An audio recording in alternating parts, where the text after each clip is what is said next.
Well, good evening.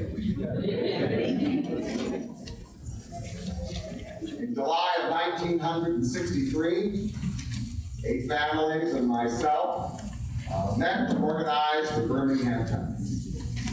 25 years ago, now we are celebrating in the year 1988, the 25th birthday anniversary of the Birmingham Temple.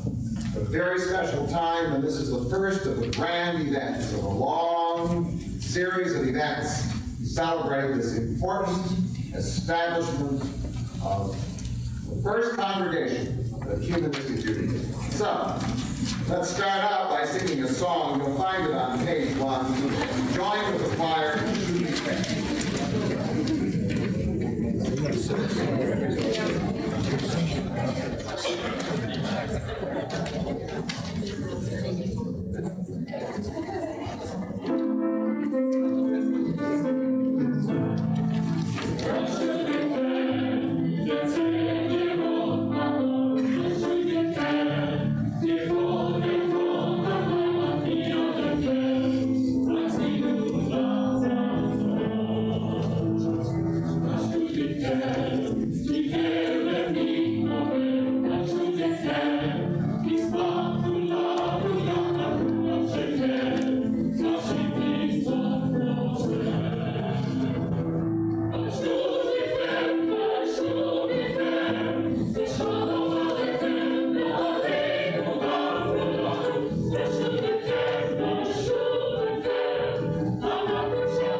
I believe in people. I believe in people who search for truth. I believe in people who search for truth with open hearts and open minds. Hearts and minds are not easy to open. Life is less difficult if we memorize an answer and pretend to believe it. There is comfort in faith, comfort that comes from acts of loving loyalty. There is strength in dogma, the strength that flows from unquestioning obedience. The path of dignity is harder to follow. It proceeds along no well-defined route, held by the agreement of centuries. Finds no joy in the safety of familiar faces and familiar places. Boldly it seeks out the danger of surprise. Surprise of new ideas and new experiences. Surprise of new discoveries and new adventures. The road is not fixed. It changes with the facts. And we, the explorers on the way, taste the excitement of the search and the fear of never knowing what we will find. Let us say together, I believe in people. I believe in people who search for truth. I believe in people who search for truth with open hearts and open minds.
in people. I believe in people who are strong. I believe in people who are strong enough to live with questions which still have no answers. Believing can be therapy. It can calm our fears. It can tame our anxieties. It can help us hide from the fact that we do not know what we think we know. Uncertainty is so threatening that we often invent answers just to avoid living with it. There are many questions which have good answers. There are answers about growing food and building houses. There are answers about making friends and staying healthy. There are answers about nature's laws and the evolution of life. Some come from men and women of genius. Others come from ordinary people in the struggle for survival. But there are many questions which still have no answers. They hover in the realms of speculation and opposing theories. They tease us with the challenge of how much more we have to learn about people, life, and the universe. They leave us with the unwanted gift of uncertainty. They force us to say, I don't know, and to confess that we are agnostics. Yet the strength to live with this uncertainty rescues us from cheap rewards and enables us to wait for the truth. So say together, I believe in people. I believe in people who are strong. I believe in people who are strong enough to live with questions which still have no answers.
I believe in people. I believe in people who are brave. I believe in people who are brave enough to stand face to face with reality. What we want to hear is quite different from what we need to hear. We want to hear that the universe loves us, that the world is just, that what happens, happens for the best, that love conquers all. But these imaginings are fantasies. They are excuses we invent to keep us from the painful task of being responsible for our own lives. What we need to hear is the voice of reality. We need to confront the world as it is, so that we can make it better. Courage is more than the power to withstand physical pain. It is the mental strength to look the universe in its realistic face and say, I know who you are. I know that your ways and my desires are not always compatible. I know that you do not care whether I live or die, but I do. And I accept responsibility for my life. Let us say together, I believe in people. I believe in people who are brave. I believe in people who are brave enough to stand face to face with reality.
I believe in people.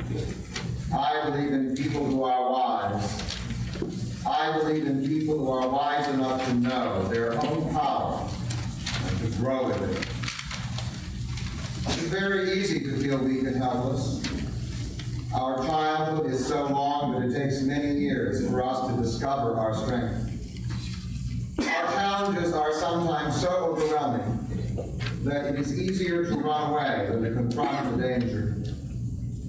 But our fears distort the reality of our power. We are stronger than we imagine ourselves to be.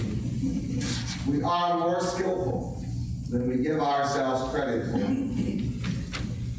Wise people do not underestimate their strength, nor do they exaggerate it. They simply recognize how convenient it is to be weak. Strong people carry a special burden. They know that strength comes as much from an act of will as from some inner reserve of power. They know that talent wasted is talent betrayed. They know that the risk of success goes together with the risk of failure. If they acknowledge their fear, they also acknowledge their power to control their fear. Let us say together, I believe in people. I believe in people who are wise. I believe in people who are wise enough to know their own power and to grow with it.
I believe in people.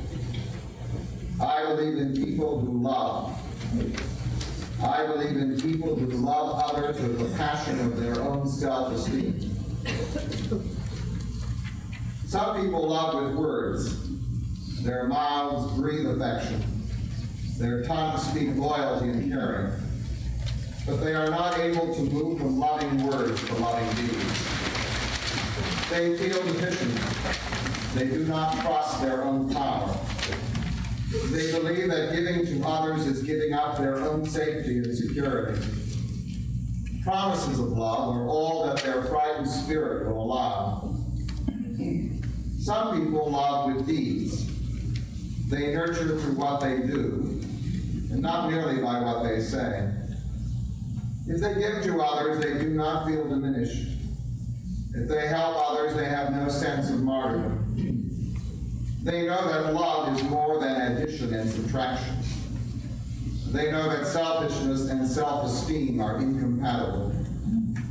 They know that helping others to feel strong makes them feel strong.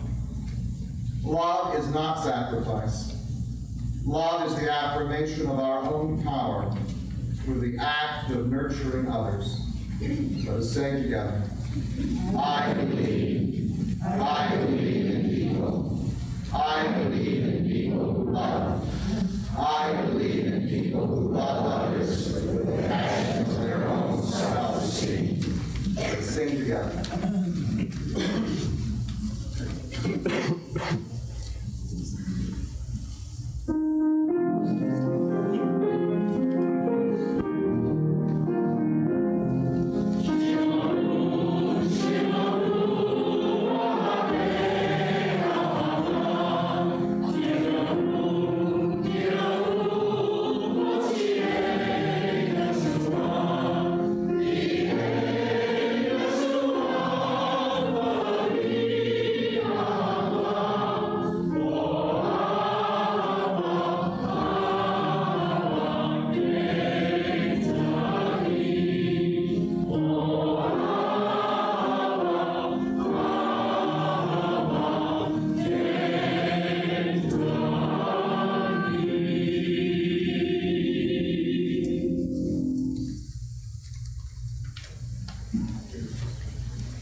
I believe in people.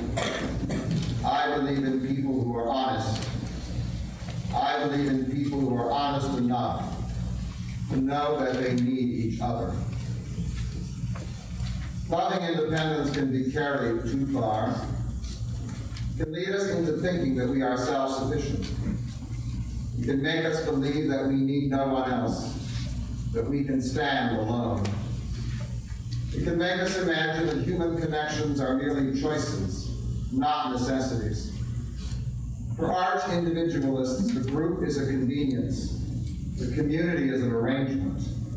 They have no sense of deeper bonds. The truly independent people know how dependent they really are. They are aware that their attachments give them reality. They can feel that they are more fully themselves when they respond to others. They can see that they love themselves because others love them too. True individuals thrive in communities. They need their families. They need their friends. They need their roots. They value transcendence, the sense of belonging to something greater than themselves. Let us say together, I believe in people. I believe in people who are honest. I believe in people who are honest enough to know that they need each other.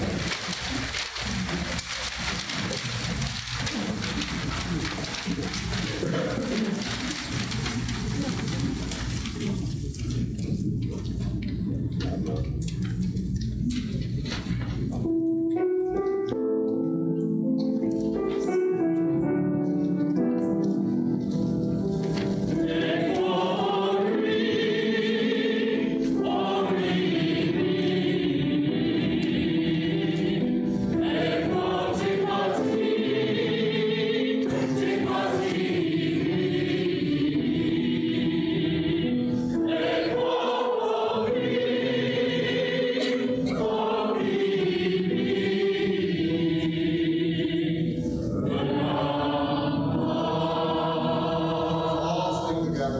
I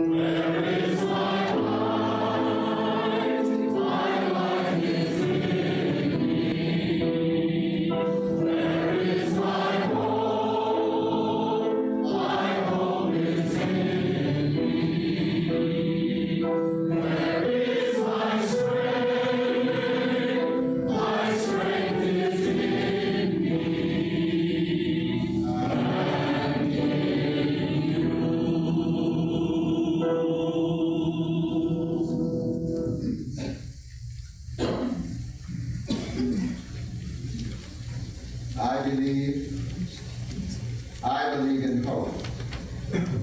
I believe in hope that chooses self-respect above self-pity. I believe in hope that dismisses the petty fears of petty people. I believe in hope that feels distant pleasure as much as momentary pain. I believe in hope that acts without the guarantee of success. I believe in hope that kisses the future with the transforming power of its own will. Hope is a choice, never found, never given, always taken. Some wait for hope to capture them. They act as the prisoners of despair. Others go searching for hope. They find nothing but the reflection of their own anger.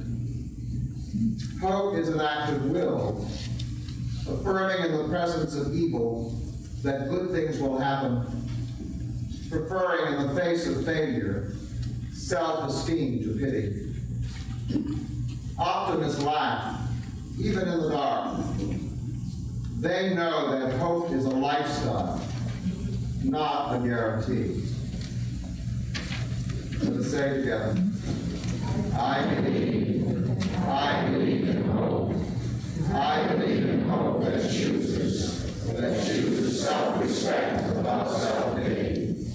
I believe in hope that dismisses the petty fears of petty people.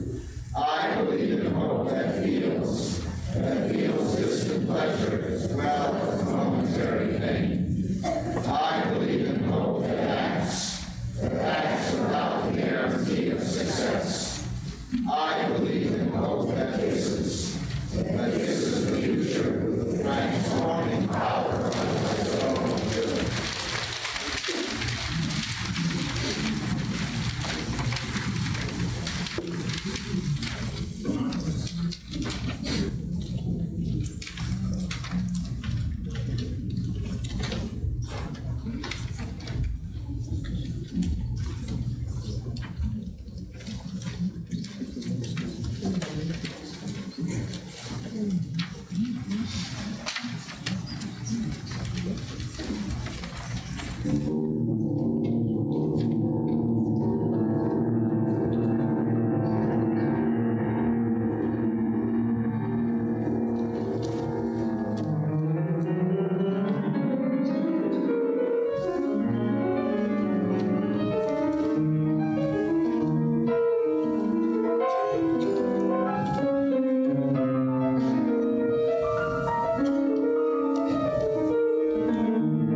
Oh,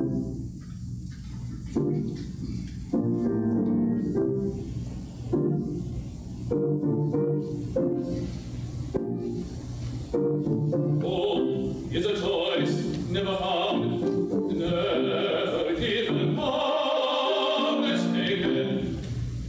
Some wait for him to capture them. They seem as the prisoners of this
face of failure, self-esteem to pity.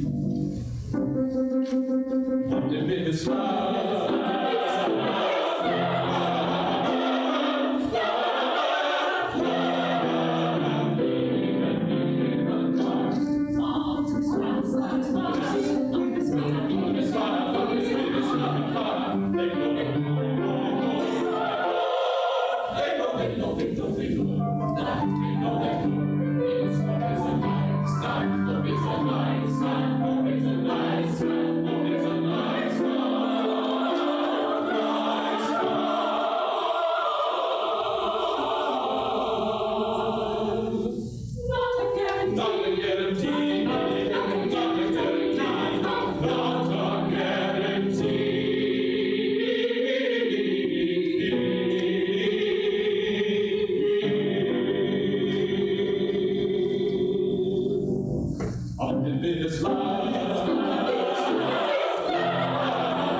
At this moment, we are filled with emotion. We feel the emotional impact of Sherwin's words. We feel the power of Bodhi Assure's music. We feel the passion of the musical performance by Roger and the choir. It is indeed a special moment. It is a moment at the beginning of our 25th anniversary year, and a moment that celebrates a very special birthday. Tonight we celebrate the birthday of someone who is very important in our lives. In a variety of ways. As a leader, as a rabbi, as a friend, as a mentor, as an enthusiastic reinforcer, as a builder of communities, as an inventor of projects, as a developer of the future.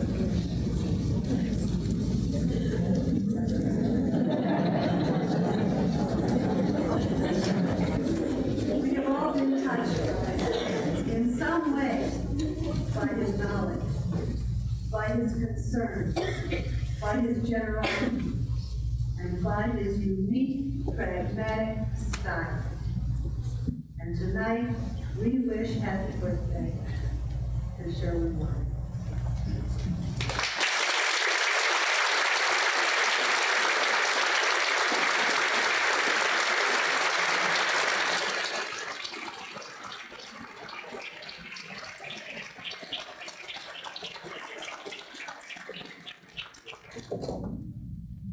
The menorah is an important part of our temple life.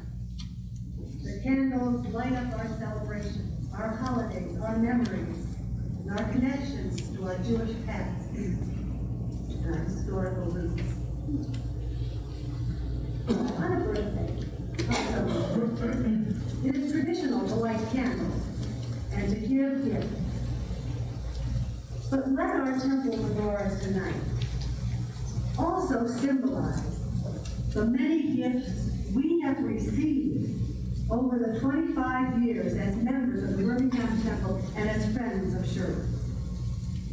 In our 25 years, we have learned that the energy expended, our participation, our involvement, our friendships, our connections, and the whole process of growth and development have reaped reward. We have all received gifts of one kind or another. Our candles tonight will reflect some of the gifts we have received by our association with the Birmingham Temple and by our association with Sherwin Wine. The gift of memories and friendship. The gift of education and philosophy. The gift of attachment to a greater community. The gift of national and international recognition. The gift of growth and potential. The gift of congregation and family. The gift of hope and the gift of the future. First, to light the first helping candle. The candle that provides the flame to light all the other candles. We call upon a special member of our congregation who has been a source of strength and constant encouragement to Sherwin and the Birmingham Temple, even before the beginning. Ben Pitt.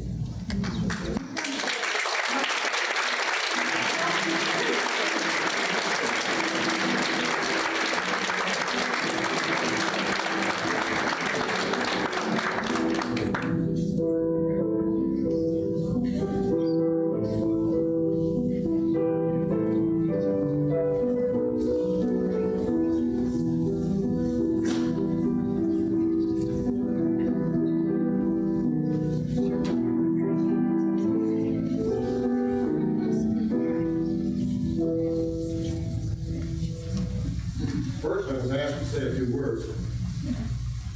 And then Marilyn told me, spend about a minute If I run over time, I'll pay it.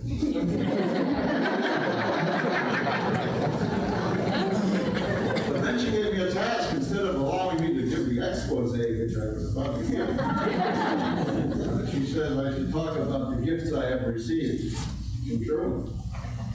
Gifts from Sherwin? Heck, he himself was a gift to me.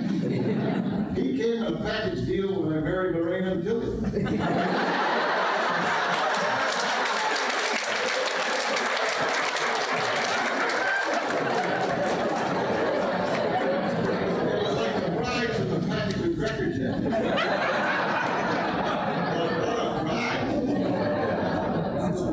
He didn't give me humanism. I was a humanist all the time. So maybe he did unwrap the package.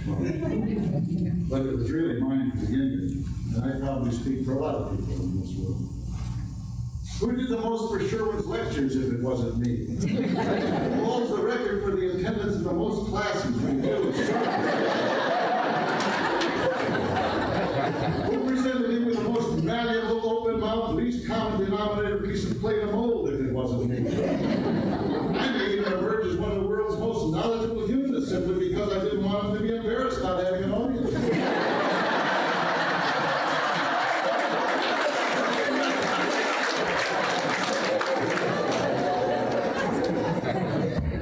Then, like it says in the Bible, came to the Gats. One of the first things Lorraine said to me after our wedding ceremony was, "We are joining Sherwin Cemetery."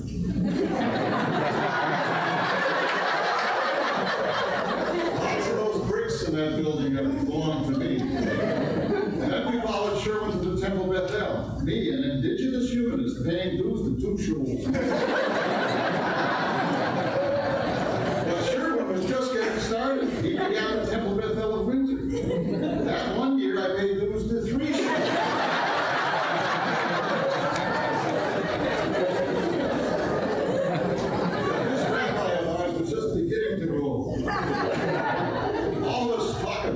Point with pride to our founding fathers.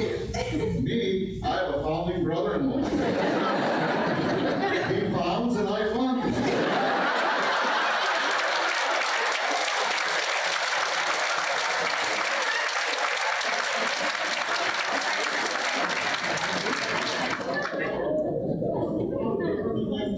He founded humanistic Judaism. Then he founded the Society for Humanism and the Advisory Committee of Humanistic Rabbis. He founded the Center for Humanistic Thinking. He's founding, I'm funding. Then he helped found the American-Israeli Civil Liberties Coalition, which later schismed and the American support for the advancement of civil liberties in Israel was born. Not a myth.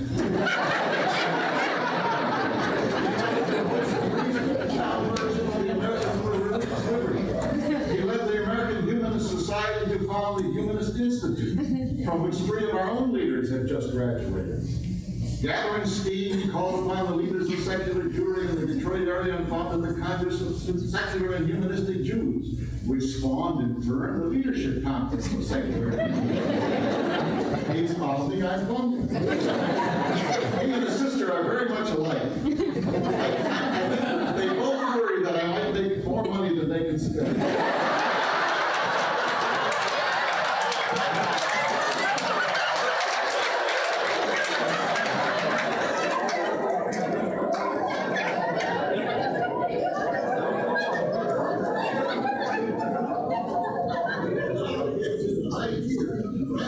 Inspired and assisted the founding of the Israeli Society for Secular and Humanistic Judaism, closely followed by the North American Federation, the South American Federation, the Israeli Federation, culminating in the International Federation of Secular and Humanistic Judaism, and his crowning achievement, the International Institute for Secular Humanism in Jerusalem. And all of these organizations bear the label "Made in Detroit." Just think, one day among Jews, Detroit may be better known for this than for the cars it makes. And all the while he's founding, I'm funding. Okay, so along the way I learned a lot. All right, so I have met some of the world's best and most interesting people.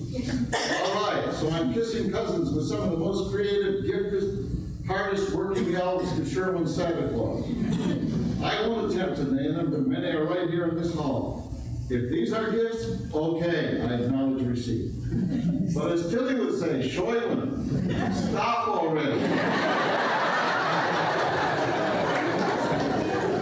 Please, I beg you, run out of ideas for a new organization. We have infrastructure to accommodate hundreds of thousands of people. Get a collection out of them.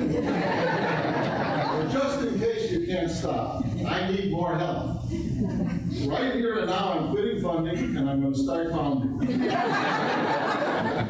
We need everybody to sign up as the most important group of all. So from this pulpit, I announce the founding of the Founding Fathers for funding the fathers.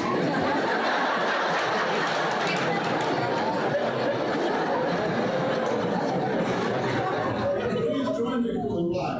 It is and will be great fun, fun, fun.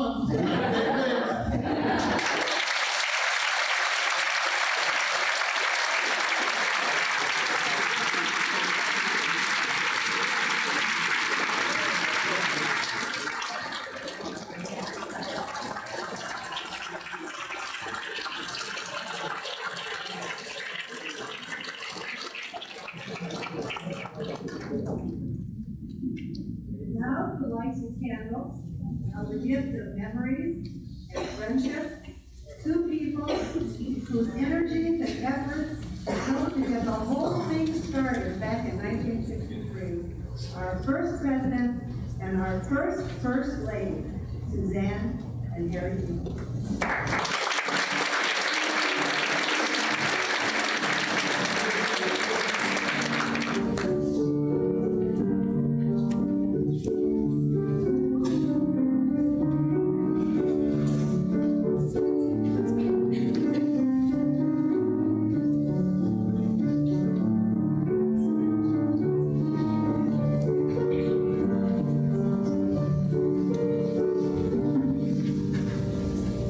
Tonight, we fondly recall that 25 years ago, a small group of determined people worked together and created something that fulfilled their needs, which has now developed into an important step in the history of Judaism.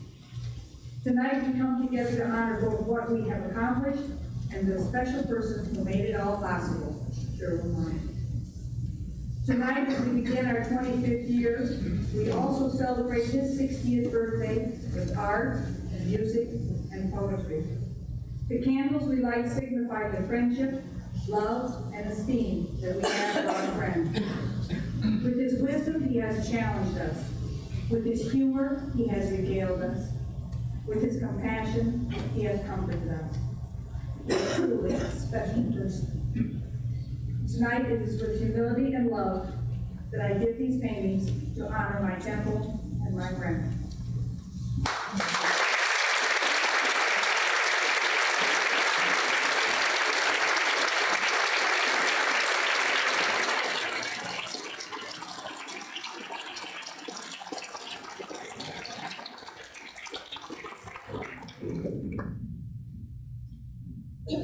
Respect for knowledge, the development of our philosophy of humanistic Judaism, the importance of education, our natural subject for our high school students at the Birmingham Temple. To light the candle of the gift of education and philosophy, two young people from our philosophy class and the Temple Youth Group, Jason Hitler and Sherry Cummings.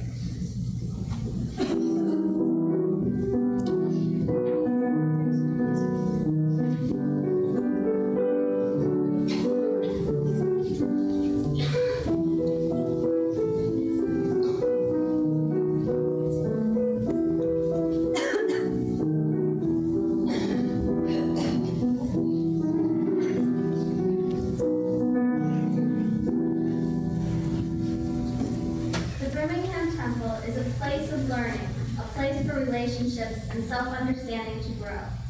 The temple teaches us to look for moral and ethical answers to conflicts and problems. We are taught to ask questions and seek logical, reasonable answers. Rabbi Wine has taught me about my heritage, the history of my people, in a way that I can understand. I've been given reasonable explanations for why events have happened, such as the Holocaust, reasons other than it was God's will. Through Rabbi Wine's teachings, I have learned about myself, and I have learned to look for the right thing to do by looking at the consequences of my behavior. I've learned how to explain what I believe and value, instead of defending myself against that which I do not believe in. I've been with the temple almost all of my life. I'm proud to be a humanistic Jew, and I appreciate the gift of education and the philosophy I received at the temple. I can't think of a place I'd rather be, or a teacher I'd rather have than Rabbi Wine. Rabbi Wine, you've taught me to live my life with dignity and integrity. You've helped me feel good about being a part of the temple. I'm very happy here. The temple feels like a second home to me, like a special family. The people here are my friends. You are my friends. Thank you. Have a happy day.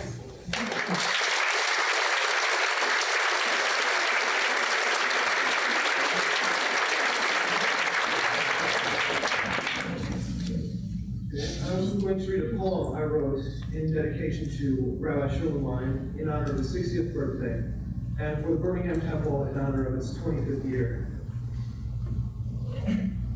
Hunched, thinking man sits on a rotting down tree limb, big and thick and brown. He looks up. The sunlight meets his eyes, some sort of flicker of light in his eyes, and he knows, watches his reflection on the wet stone. He knows that he is human. He knows that he should stand proud and bow to no God. He watches a heron take flight with powerful strokes of wings that lets the heron fly. He sees the swimming beavers happily. They move logs from shore to their dam and build. He knows he has the right to pursue various goals and happiness. He stands to smell the heavily uplifting smell of the woods and rotting greens. He arches his back, standing tall. He knows he has dignity, and he listens, and he waits for another thought to pop inside of his foraging mind that never stops thinking or wanting to learn, the desire to know. He begins to walk, stepping lightly on a barely traveled path, overturning stones with his human feet that let him stand with his dignity.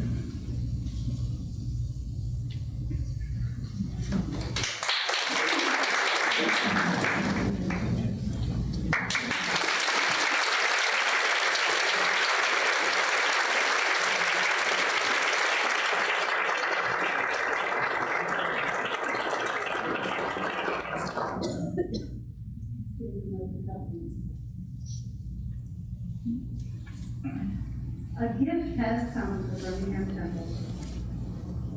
Because of Sherwin's deep commitment to the community, because of his interest, his concern, his outreach, his effort in the many organizations he has initiated and supported, we at the Temple enjoy the gift of attachment to a greater community. To light the candle for the gift of attachment to the community, we invite Father Brian Bjorkman, the president of the Conference on Liberal Religion, and James Fletcher, the co-director of the Center for New Thinking, where we share the candidate this evening. However, I got a call from him yesterday afternoon, and because of illness, he can't be here today. And he's so wanted. And so he gave me his words on the telephone, and I wrote them down, and I'll read them to you. The candle of the gift of attachment to the community will be lighted tonight. Brian.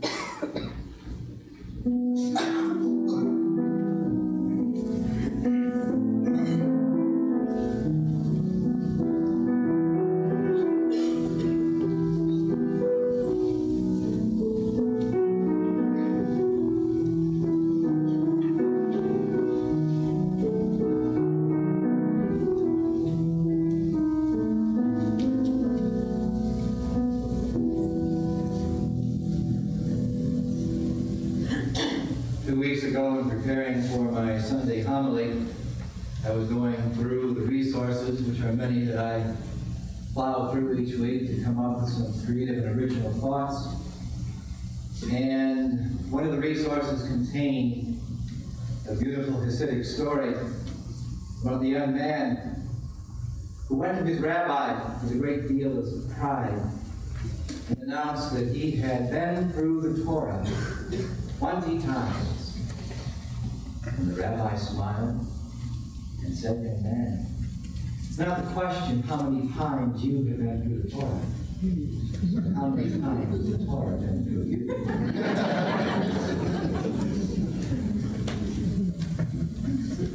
How many times can we go through life? One. How many times can life go through us? I would see Sherwin as a man who just doesn't go through life, but allows life to go through him. And is very invitatory about having others come along with him on that journey. It's that kind of spirit, I think, which moved him to found the Conference on Liberal Religion, an organization of liberal religionists throughout the metropolitan area who have gathered under his organizational skill to come together in a sense of camaraderie and support. But there are times when we feel, maybe as liberal religionists, we're out there by ourselves. And we struggle along, and as I find in trying to lead people, to share, sometimes we get caught up with the petty pace.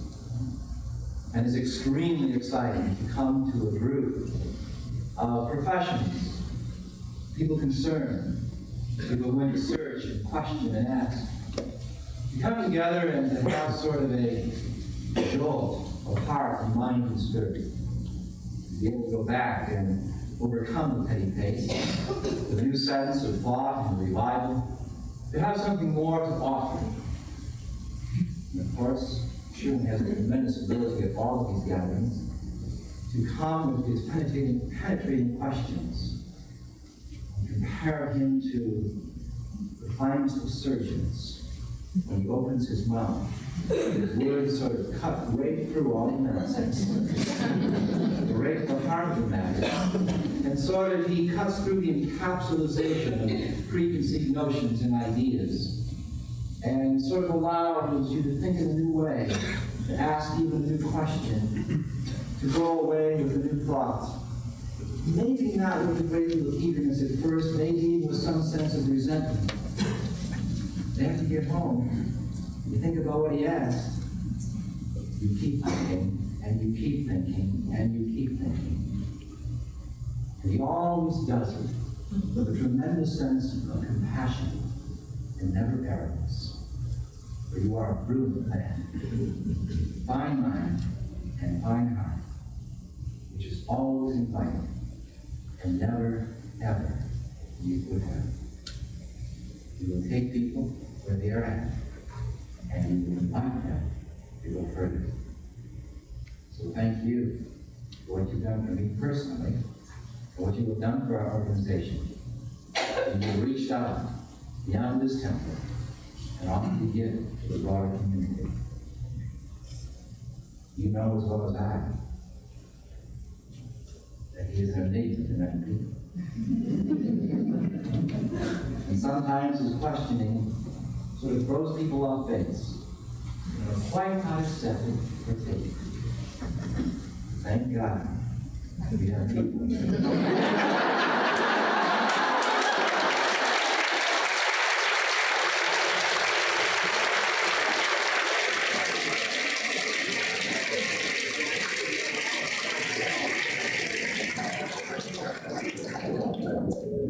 I was going to be call you pastor rather than rabbi.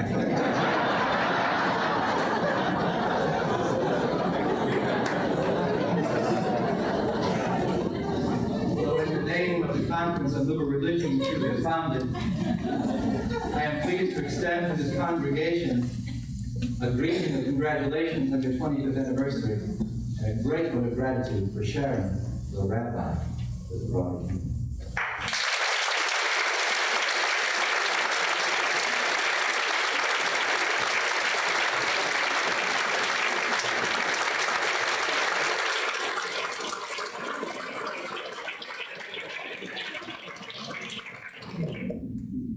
me briefly read the message from James Fletcher,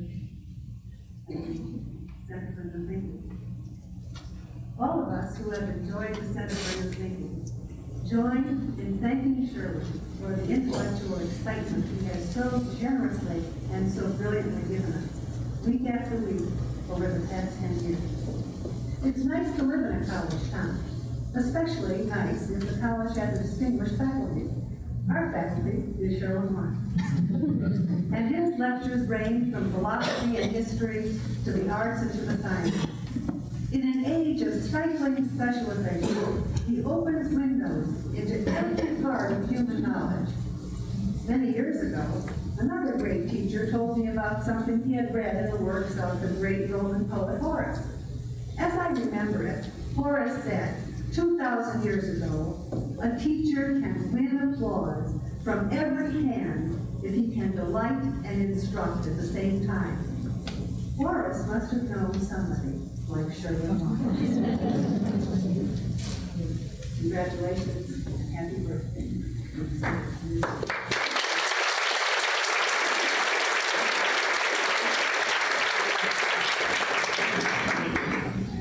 Our next candle represents the gift of national and international recognition. Two colleagues who served with Rabbi Sherwin on the Association of Humanist Rabbis are unable to be here tonight because of their congregational commitments, but they have sent others. Rabbi Robert Barr, President of the Association of Humanist Rabbis and Rabbi of the Congregation Beth Adam in Cincinnati. Rabbi Dan Friedman also serves on the Association of Humanistic Rabbis and a dear friend for many, many years, and Rabbi of the Congregation Beth Adam in Deerfield. And also, Yehuda Bauer from Israel, President of the International Federation of Secular Humanistic Jews, has sent his greetings from Israel. To light the candle and to read the letters, our own editor of the Jewish Humanist for 10 years, our newsletter, Charlie Paul.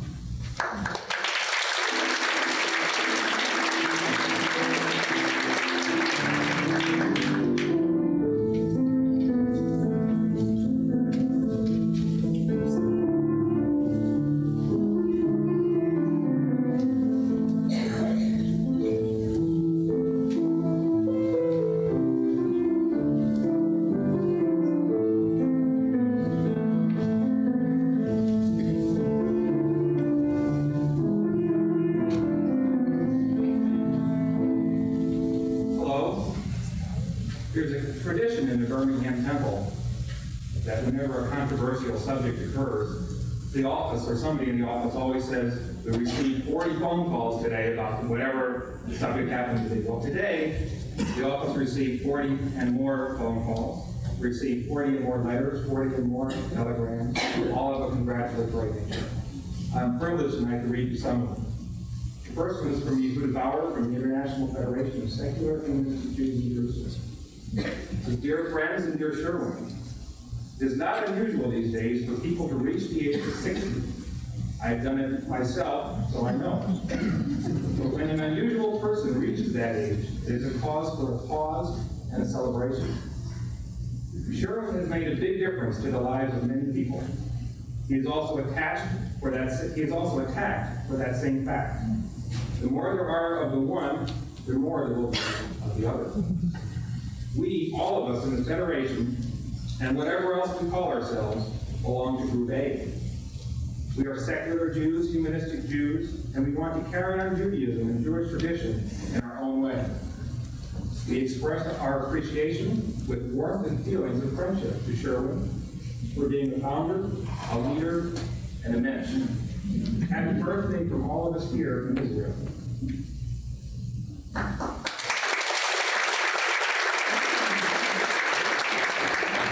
Next letter is from Rabbi Robert Barr from Beth Adam in Cincinnati. Dear Sherwin, it is exciting that the Birmingham Temple is celebrating its 25th anniversary this year. As Beth Adam begins our 8th year, the Birmingham Temple stands as a reminder of what we can become. Your congregation has an impact not only on the Jewish community in Greater Detroit, but beyond. You can take much pleasure in knowing that your work, vision, and commitment is having an impact on the direction of contemporary Judaism. It is fitting as well that the celebration of your birthday marks the beginning of this silver anniversary year. It has been your vision and dedication that has stirred others to join with you in the creation of the Birmingham Temple and humanistic Judaism. As someone who has studied and worked with you, I appreciate all that you have contributed to the Jewish community. I am only disappointed that I cannot be with you and your congregation on this special occasion. May you have a very happy birthday, and may your 25th anniversary celebration continue with much joy.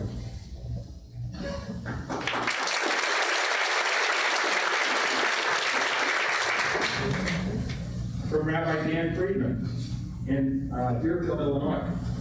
Although we are unable to be with you to celebrate Sherwin's special birthday, our hearts and thoughts are there, and we share your joy. For over 1/3 of his life, Sherwin has been our dear friend, our encouraging colleague, our supportive and generous companion in every endeavor. We need not tell you of his many talents and extraordinary abilities. You folks are the fortunate beneficiaries of his presence. You have the privilege of learning from him, of enjoying his delicious humor, and of sharing his creative life. We therefore rejoice with you and wish you and him many, many more years of happy fulfillment.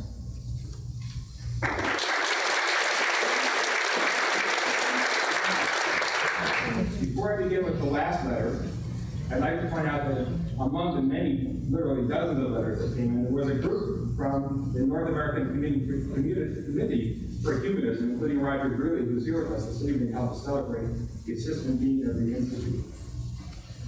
This final letter is from our own Lynn Master, who is the president of the Society for Humanistic Judaism this year.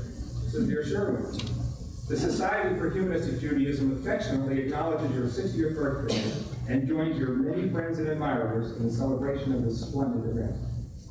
The Society for Humanistic Judaism was born out of the generous gift of the Birmingham Temple over 18 years ago. It was that generosity which allowed many people of a like-minded philosophy to organize a movement, and many more individuals with a fierce commitment to join a movement called Humanistic Judaism. How far-sighted it was for the leaders and members of the Birmingham Temple to encourage and support your talents and outreach. Humanistic Judaism is now recognized as an international movement of liberal Jews represented by the Society for Humanistic Judaism. Our philosophy thrives in more than 20 communities of congregations, chapters, and havarot throughout the United States.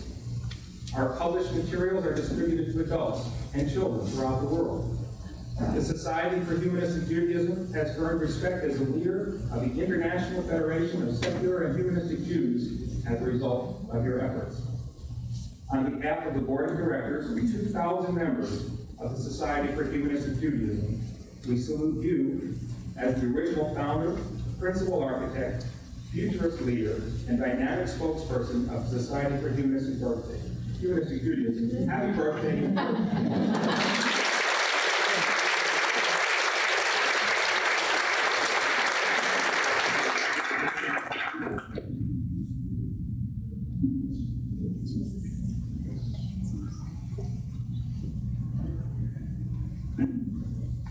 Someone who will light the next candle remembers Rabbi Wine as her Sunday school teacher when she was a teenager at Temple.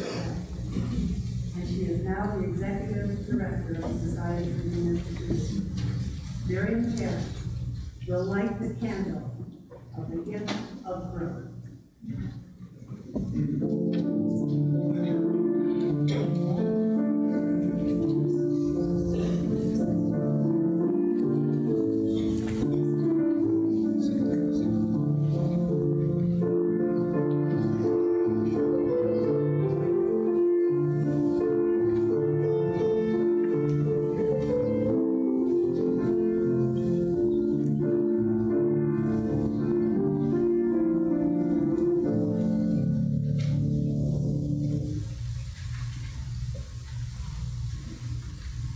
BT, SHJ, AHR, CNT, VOR, MCSHJ, LCSHJ, NACH, HI, IASHJ, CLR, IISHJ, IFSHJ, and AFSHJ, IAHECL.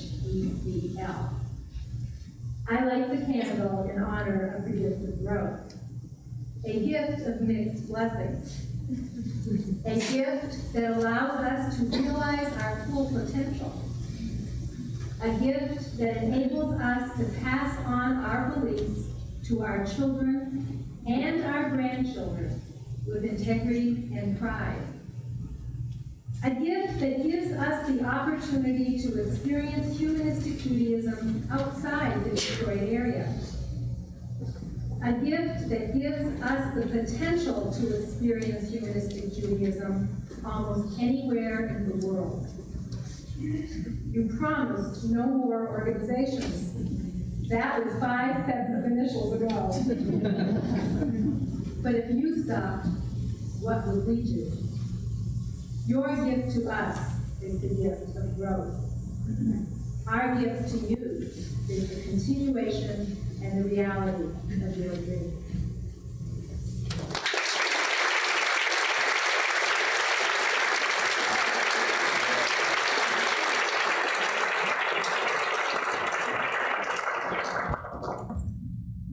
Sixth candle, the gift of congregation, the gift of temple family, our president, our cousin.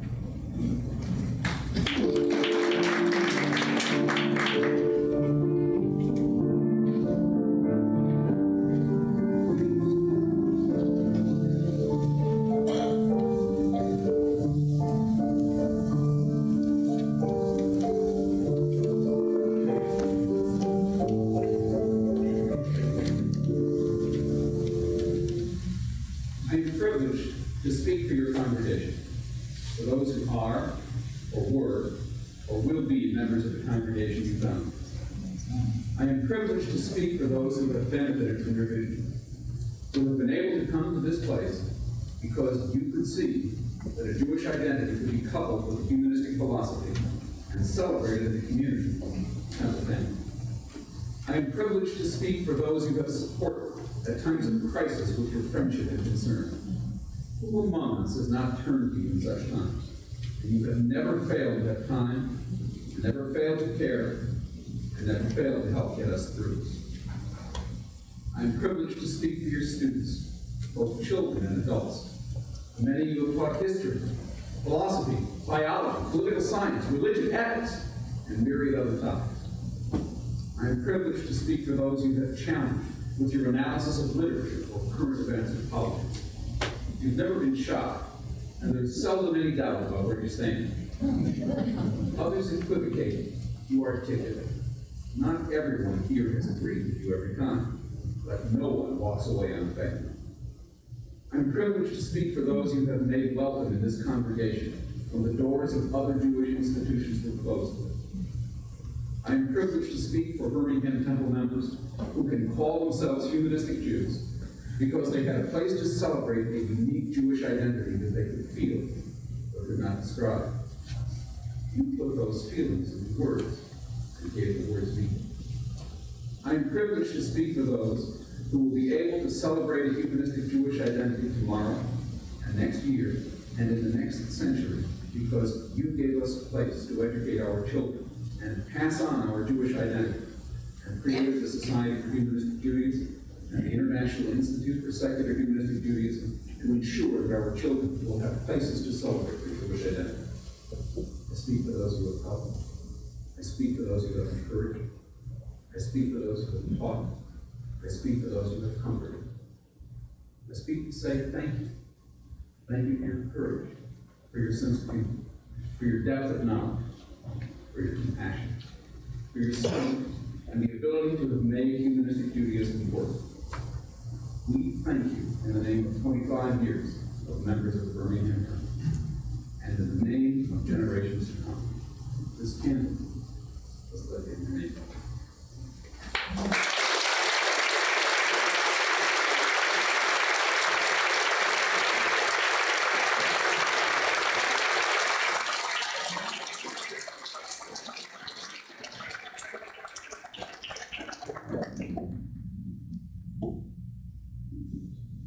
The last candle is yours, Sherwin. The gift of the future. The gift of hope. Will Elise Pipnick, Elizabeth, and Billy Pipnick Cohen please accompany your uncle to the light of hope and future?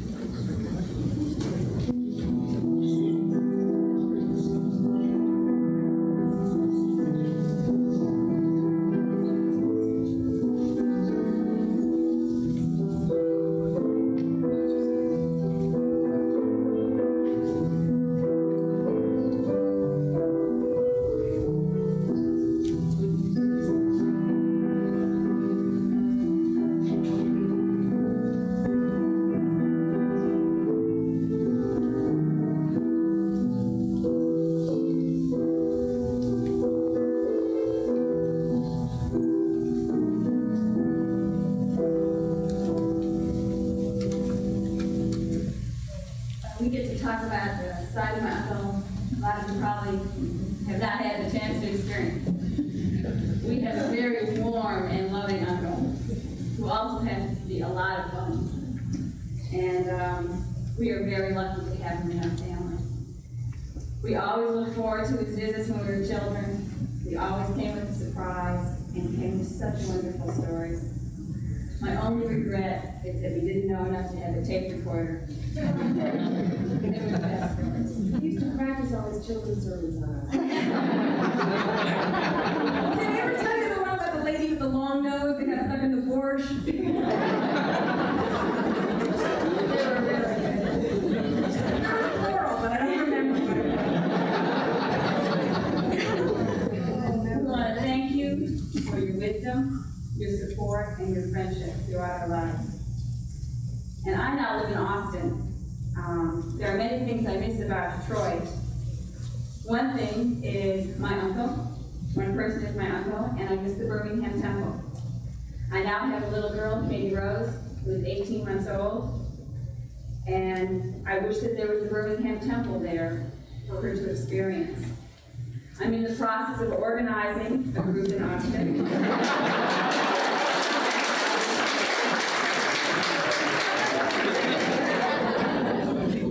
Needless to say, I have a wonderful example and a tough act to follow.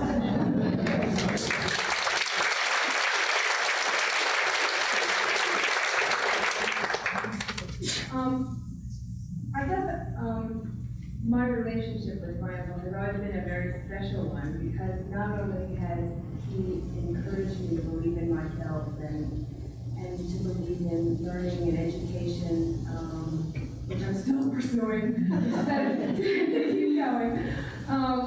But I also have, I think, been responsible for helping teach my uncle a few things. I sort of see it as my job to always keep reminding him about reality, about hoping and reasoning that there are a lot of people out there who believe in astrology, mysticism, and yoga, and all these weird things. And so I'm always like reminding him about those things. And we've had a very special dialogue because of our different perspectives. And I also wanted to just mention what a loyal uncle I have. This is again personal family vignette, but I'm going to tell it for the first time in public. Not only did my father give a lot to my uncle in the way of funding, but it really worked both ways. There was one day when I was about 8 years old that a huge truck showed up in front of my house, which was also my father's office, filled with a carload of plywood. My father was out of town. Guess who unloaded an entire carload of plywood?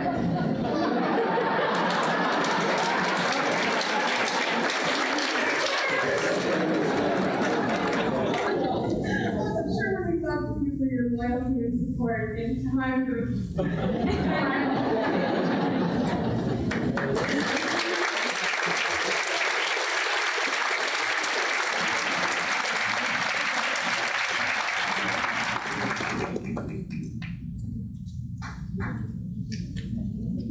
Now that we've heard that, Sherwin, courtesy of my law firm, we're getting you a membership in the International Brotherhood of Teamsters.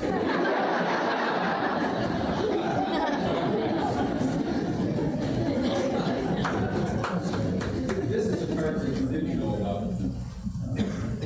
We have been gifted by you, and it's the congregation's turn to repay that somewhat. This is from your temple family, with love and admiration.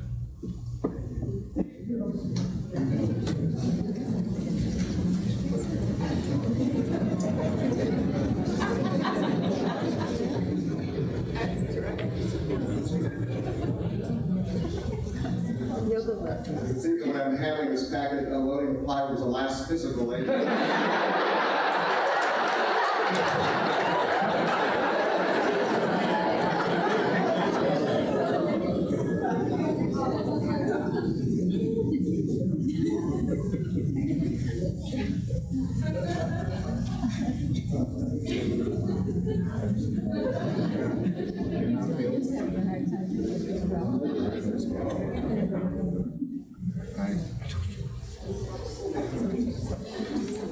Marvelous, Movado watch.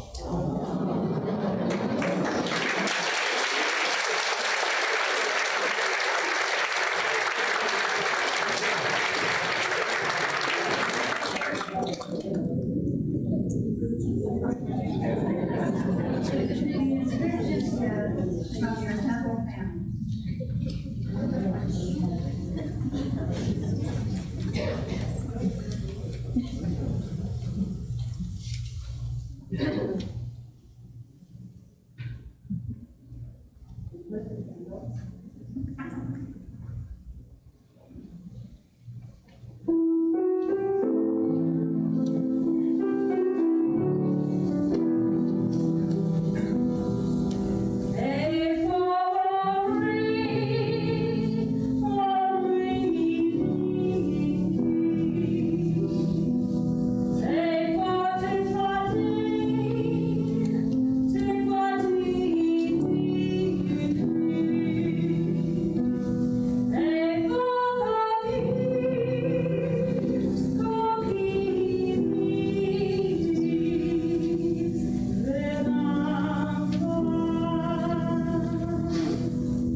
But those people think that through funding, it's not.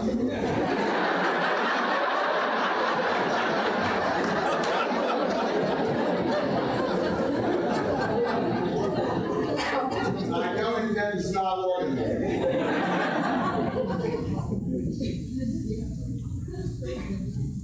I'm generally standing here at a bar mitzvah talking to somebody. I felt like that bar mitzvah boy. But it was the best bar mitzvah I've had, certainly better than the one I had initially at the age of 15.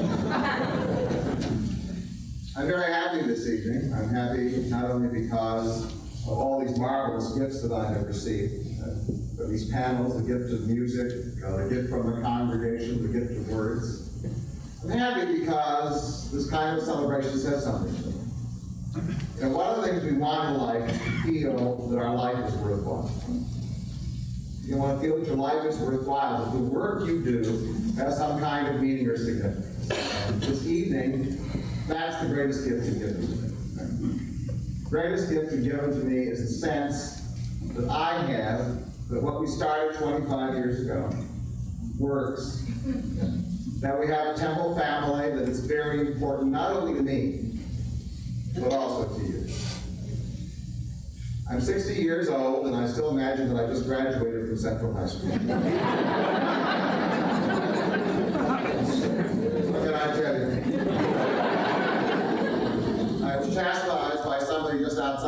of service revealing my age, because other people who went to school with me are in this room.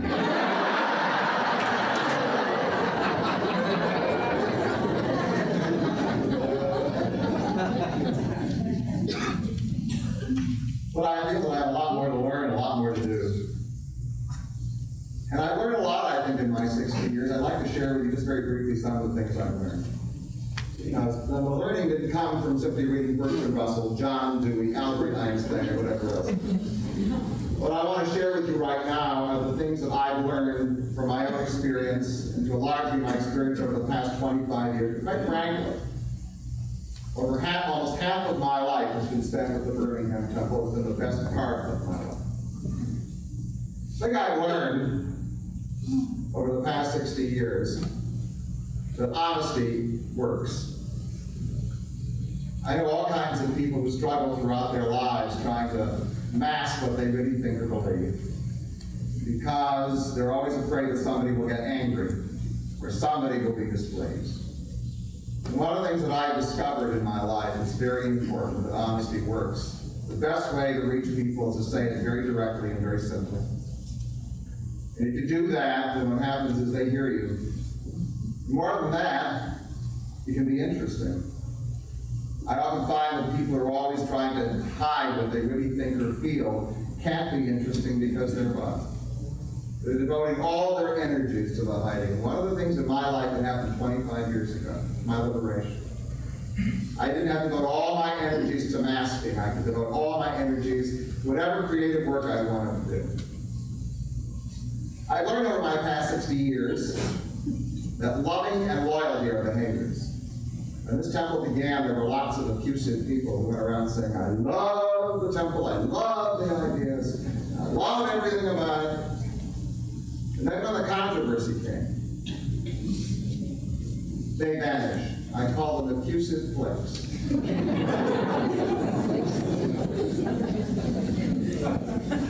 And there were other people, they're in this room, I know, I can identify them, but I won't right now. When you meet them, they have this fashionable cynicism where they'll grumble a little bit or whatever. They won't be effusive, they won't be demonstrative. But in the history of this congregation, whenever there was a crisis, they were there. And whenever you needed them, they were there. And whenever you needed somebody to stand up and say, we're with you, they were there. And for me, love and loyalty are not simply words. Love and loyalty are what people do at the moment when you need that love and you need that loyalty. One of the things I've learned over my past 60 years, I think it was 60 when I was 10, right? One of the things I've learned, certainly, is that reason and emotion are not opposing things. Just yesterday, somebody got to me. They gave me this old thing about you're rational, you can't be emotional. One of my experiences is that some of the most emotional people I know are very rational. Some of the coldest speakers I know are people of faith. One of the things about this congregation, and one of the things about humanistic Judaism, is that you need a very special emotion in order to be rational, which is the power to face reality. I call that the emotion of courage. The courage to be able to look at the world and say, this is the way it is, I accept it the way it is, and I'll work with it the way it is. If that's true, you discover that maybe you're in a lonely universe. Maybe there's nobody out there watching you and taking care of you. And then what you need is that song we just sang. That song says, since we can't rely on the universe, we need each other. Who more than humanistic Jews need temples? Who more than humanistic Jews need congregations, need brotherhood and sisterhood and fellowship, because we depend on each other.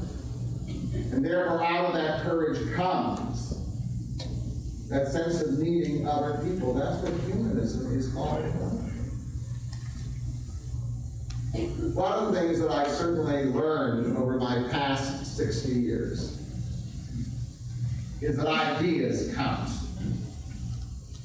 There's a book out recently called The Closing of the American Mind by Bloom. He talks about the anti-intellectual environment of America over the past 10 to 15 years. People are always talking about what's important in life are feelings. Feelings are important. But feelings aren't enough.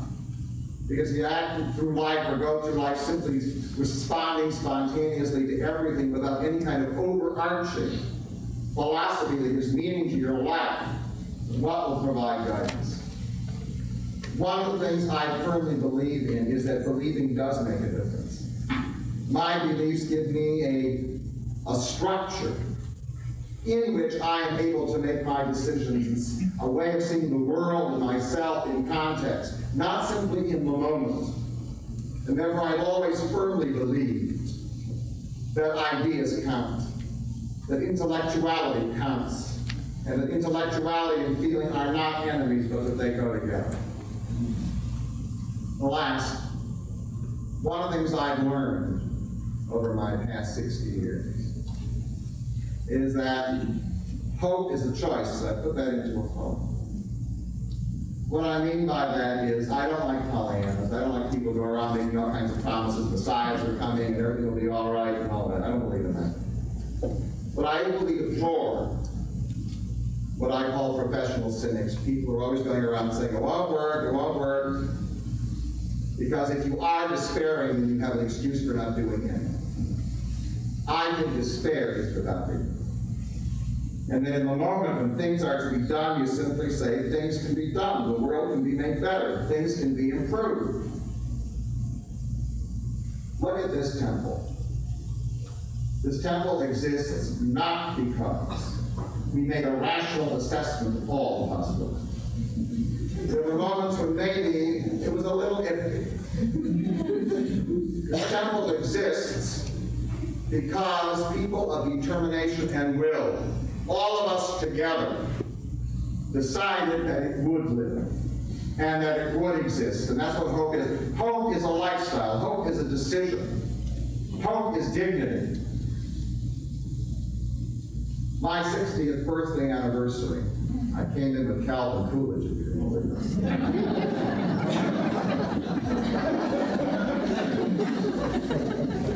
Coincides with the 25th anniversary of this temple, and that is the most important part of this celebration.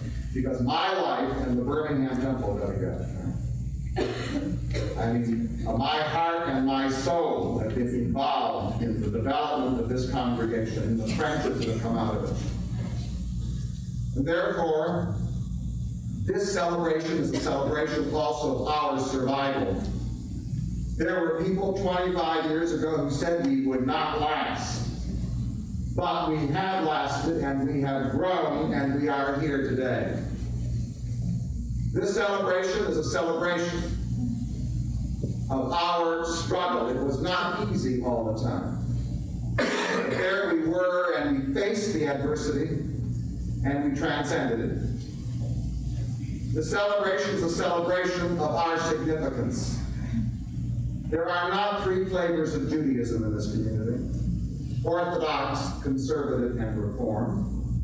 There are four flavors. There are four kinds. And one of the things that we are celebrating is our right to be recognized as a legitimate fourth alternative in this Jewish community and in Jewish communities throughout North America and all over the world.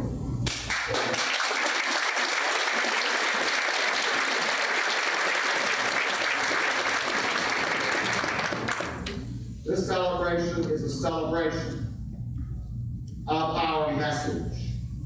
We are an idea temple. We have come together, made our friendships, because we have found that we have shared ideas and shared values. And we should never forget that message. We are not only the Birmingham Temple, we are the Birmingham Temple, the first congregation of humanistic Judaism. Last, this is a celebration of our future. I'm 60. In some naive way, I talk about my future. I look forward to it. But there is a future to this congregation because this congregation was not created only for the present. There are children of this congregation and grandchildren, people who will live in the Detroit community or live elsewhere. And one of the things we are celebrating is the fact that the thing that has started here hopefully will last. So I want to conclude with a statement of belief. I believe. I believe in the Birmingham Temple. I believe in humanistic Judaism. I believe in the future of all that we have striven to create and preserve. I believe.